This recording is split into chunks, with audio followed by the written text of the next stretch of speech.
ছোট থেকেই আমরা এলিয়েন, জাদু এসবের ব্যাপারে তো সবাই শুনে আসছি, কিন্তু সত্যিই কি এলিয়েন এক্সিস্ট করে?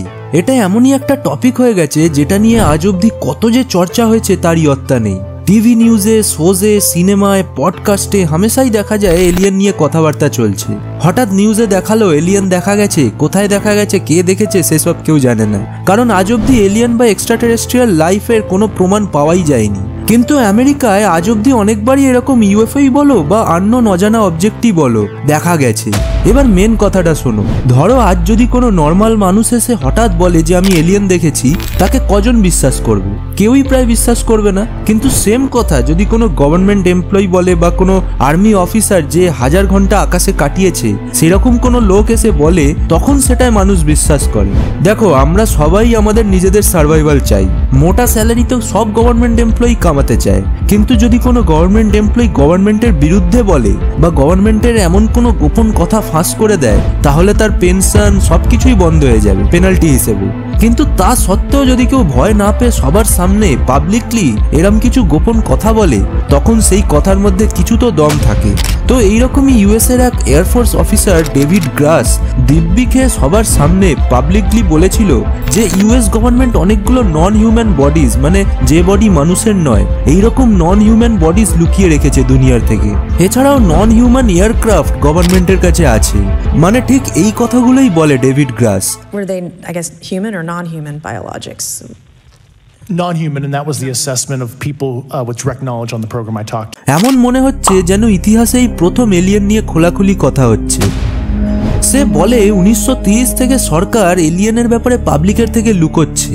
এমন ঘটনা অনেকবার হয়েছে যে কিছু উড়ন্ত গোল অবজেক্ট পৃথিবীতে ক্র্যাশ হয়ে গেছে, আর সেই ক্র্যাশের ধ্বংসাবশেষ গভর্নমেন্ট সেফ কাস্টাডিতে নিয়ে নেয়। কিন্তু তারপর কি হয় সেটা কেউ জানে না। তো ডেভিডের মতে সরকার এইসব নিয়ে রিসার্চ করে আর সাধারণ মানুষ থেকে লুকিয়ে রাখে।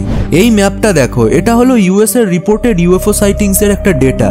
এতে অনেক বছরের ইউএফও সাইটিংস এর ডেটা আছে, মানে যতবার ইউএফও আনআইডেন্টিফাইড ফ্লাইং অবজেক্ট দেখা গেছে আকাশে। তো দেখো, বেশিরভাগ সাইটিংস ইউএস এর সাইডেই আছে।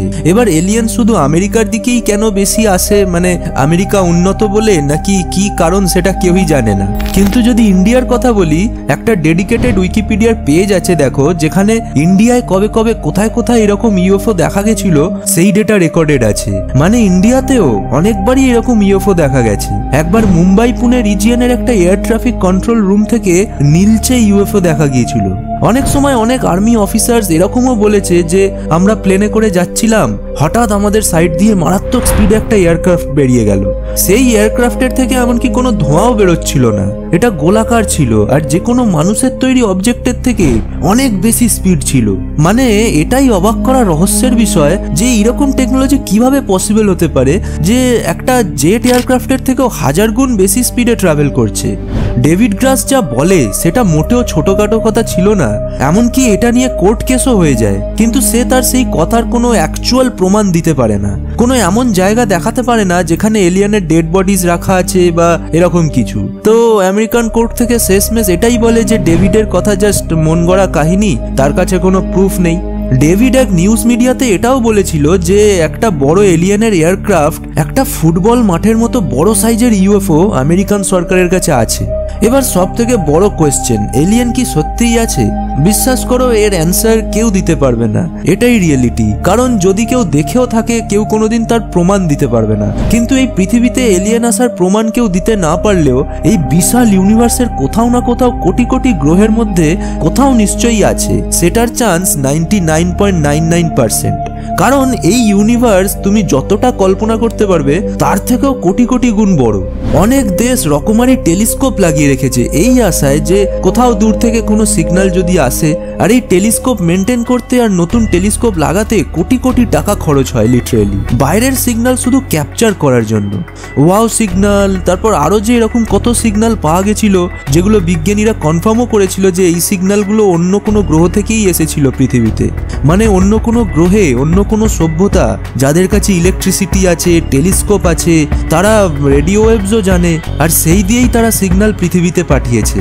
তাদের দেখতে আমাদের থেকে হয়তো আলাদা, বাট লাইফ মানে প্রাণ অন্য কোনো গ্রহে আছে।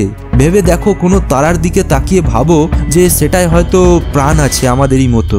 দুরকম দলের মানুষ হয়, এক তো যারা এলিয়েন বা এক্সট্রা টেরেস্ট্রিয়াল লাইফে বিশ্বাস করে, আর এক দল করে না। তো তুমি কোন দলে জলদি কমেন্টে জানাও। আর ভিডিওটা ভালো লাগলে একটা লাইক করে চ্যানেলটা সাবস্ক্রাইব করে দিও। দেখা হচ্ছে নেক্সট ভিডিওতে। Till then guys, bye by.